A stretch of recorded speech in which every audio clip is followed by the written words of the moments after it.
इयम् आकाशवाणी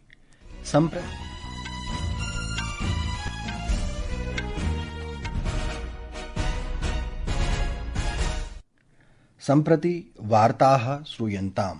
प्रवाचकः पुनीतत्रिपाठी। आदौ मुख्यवार्ताः। रक्षामन्त्री राजनाथसिंहः अद्य देशस्य रक्षा उत्पादने निजीक्षेत्रस्य वर्धमानां सहभागितां प्रकाशयन् अवदत् यत् भारतस्य रक्षानिर्यातः अधुना 23 कोटिरूप्यकाणि अभवत्।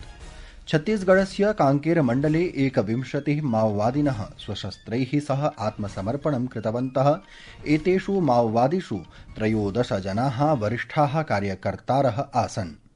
सर्वोच्चन्यायालयेन अद्य सर्वेभ्यः राज्येभ्यः केन्द्रशासितप्रदेशेभ्यः च सूचनाः प्रदत्ताः, यस्मिन् आभासीय निगडन भ्रष्टाचारैः सम्बद्धानां पञ्जीकृतानां FIR इति प्रथम सूचना प्रतिवेदनानां विवरणं याचितम्। छठपूजायाम् अद्य तृतीये दिने श्रद्धालवः अस्तङ्गताय सूर्याय सन्ध्या अर्घ्यं समर्पयन्ति। अपि च मोन्था चक्रवातः बंगालखात्यां चेन्नई नगरात् 6,500 यावत् किलोमीटर दक्षिणपूर्वदिशि स्थितः अस्ति।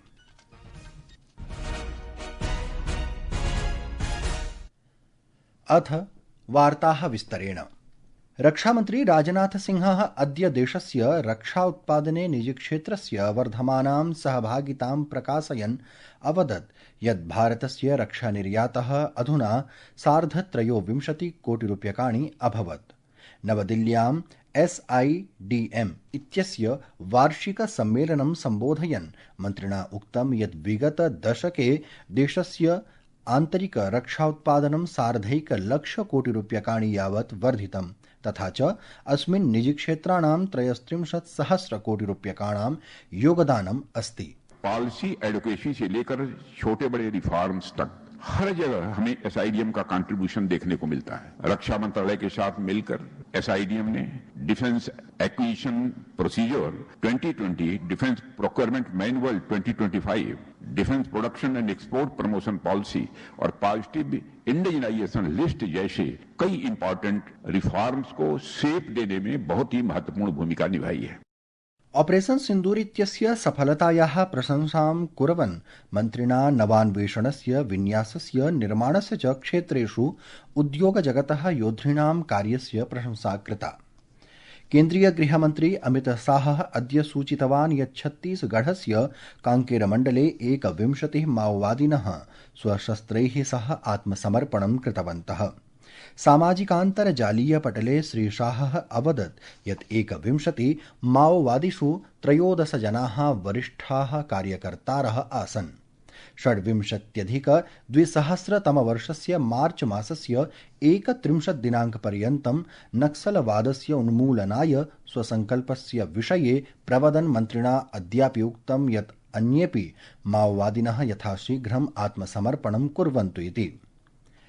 सर्वोच्चन्यायालयेन अद्य सर्वेभ्यः राज्येभ्यः केन्द्रशासितप्रदेशेभ्यश्च सूचनाः प्रदत्ताः, यस्मिन् आभासीय निगडन भ्रष्टाचारैः सम्बद्धानां पञ्जीकृतानां FIR इति प्रथम सूचना प्रतिवेदनानां विवरणं याचितम्।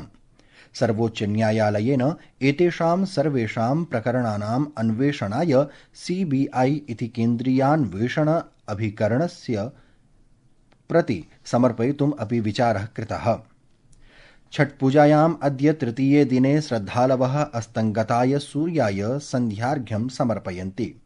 सूर्यः सम्पूर्णे दिने यत् प्रकाशम्, उष्णता, ऊर्जा च प्रददाति तस्यैव कृते कृतज्ञतार्पणाय क्षणः अस्ति। अस्मिन् अवसरे भक्ताः नदीतीरेषु अथवा जलाशयेषु समागच्छन्ति। पारम्परिक रीत्या वेणुदण्डेन निर्मितं प्रसादेन पूरितं च पात्रं वहन्ति। अस्तमानाय सूर्याय प्रणमन्ति। स्वसन्ततीनां परिवारस्य च समृद्धेः कल्याणस्य च प्रार्थनां कुर्वन्ति। राष्ट्रपतिः द्रौपदी मुर्मुः, उपराष्ट्रपतिः CP राधाकृष्णन् वर्यः, प्रधानमन्त्री नरेन्द्र मोदी च अस्मिन् अवसरे नागरिकाणाम् अभिवादनं कृतवन्तः। राष्ट्रपतिः द्रौपदी मुर्मुः अद्य भारतस्य पूर्वराष्ट्रपतेः KR नारायणन् वर्यस्य जन्मदिवसावसरे राष्ट्रपतिभवने तस्मै पुष्पाञ्जलिम् अर्पितवती। प्रियाः श्रोतारः, संस्कृतवार्तायाः संस्करणमिदम् इदानीम् आकाशवाणीतः प्रसार्यते। सममेव अयं कार्यक्रमः आकाशवाण्याः अन्तर्जालपटले www.newsonair.gov.in वेबसाइट इत्यत्र अथ न्यूज़ ऑन एआईआर चलदूरभाषीय तन्त्रांशे अपि उपलब्धो भविष्यति। राष्ट्रपतिः द्रौपदी मुर्मुः वर्या अद्य प्रोक्तवती यत् विकसित भारतस्य निर्माणे युवाधिकारिणां नेतृत्वे भविष्ये सज्जः आरक्षिबलं प्रमुखां भूमिकां निर्वहिष्यति। राष्ट्रपतिः नवदिल्ल्यां भारतीय आरक्षक सेवायाः 77तमस्य राष्ट्रिय राइफल्स् इत्यस्य 24,200 परिवीक्षाधीनः अधिकारिणः सम्बोधयन्ती इदमुक्तवती। सा वोचत् यत् ये युव अधिकारिणः शीघ्रमेव अधिकारस्य पदेषु अधिगमिष्यन्ति ते मनसि स्थापयेयुः यत् अधिकारेण सह उत्तरदायित्वमपि आगच्छति। केन्द्रीय स्वास्थ्य मंत्री परिवार कल्याण मंत्री जेपी नड्डा अद्य प्रशासनस्य प्रत्येकस्तरे नैतिकाचरणं संस्थागतकरणाय जागरूकतायाः संस्कृतेः निर्माणस्य च महत्त्वम् अधोरेखितवान्। नवदिल्ल्यां सतर्कता जागृति सप्ताहस्यावसरे मन्त्रालयस्य वरिष्ठान् अधिकारिणः कर्मचारिणः च सम्बोधयन् श्रीनड्डा एतदुक्तवान्। सः अवदत् यत् कर्तव्याणाम् अकर्तव्याणां च सूचीं सरलतया सामान्यभाषया सज्जीकर्तव्यम्, येन जनाः सद्भावनया अनुकम्पया वा किमपि अशुभं न करिष्यन्ति। भारतीय अंतरिक्ष अनुसंधान संघटनेन LVM-3 इति प्रक्षेपणयानं श्रीहरिकोटायाः सतीश धवन अंतरिक्ष केन्द्रस्य प्रक्षेपणकेन्द्रे स्थानान्तरितम्।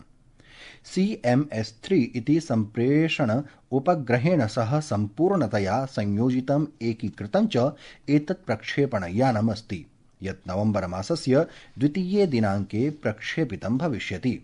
केन्द्रीय कृषि कृषक कल्याण मंत्री शिवराज सिंह चौहानः भारतीय कृषि अनुसंधान परिषदम् ICSR इत्यस्मै कृषि शिक्षायाः उन्नत्यै सर्वाणि रिक्तस्थानानि तत्क्षणमेव पूरयितुम् आदिष्टवान्।